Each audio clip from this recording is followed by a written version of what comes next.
जनकपुर शीतला रानी के नैहर, शीतला रानी के नैहर हो। बहिनी होई गया जोधिया में सोर की राम ससुरार गए, राम ससुरार गए हो। बहिनी होई गया जोधिया में सोर की राम ससुरार गए, राम ससुरार गए हो। सासु जदी चंदन पिढ़ई सरहज जुड़ा, पानी सरहज जुड़ा पानी उहो। बहिनी जनक दी है आधा राज तबऊ रामा रूठई, तबऊ रामा रूठई हो।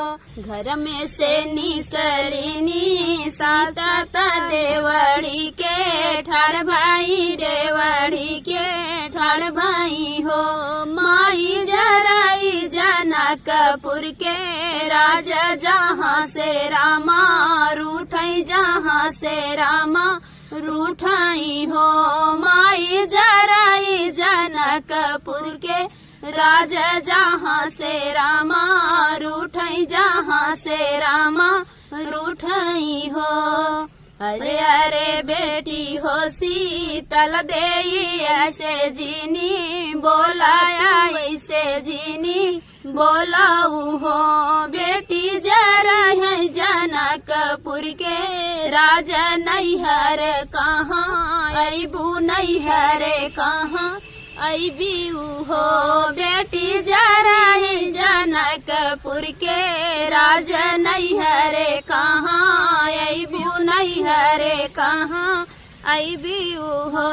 हमरे तराम ये सब पिया वाला खन, ये सब देवर लखन, ये सब देवरू हो। माई हमारे सेवा कहनु मान नैहरे आही, अबई नैहरे नाही अबई हो।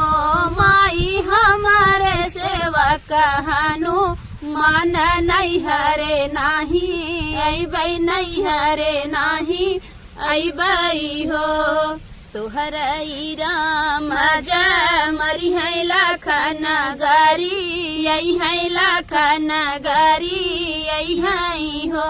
बेटी राम तोरा घर से नी करी है नवने नैहर, जाबू तजिया राजू झैबू तजिया राबू झैबी हो।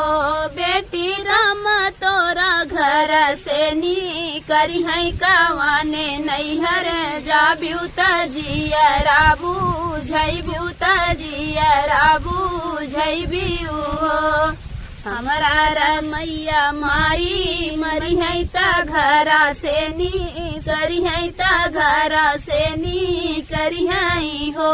माई हनहु बने चली जाबई नैहरे नाही, अबई नैहरे नाही अबई हो।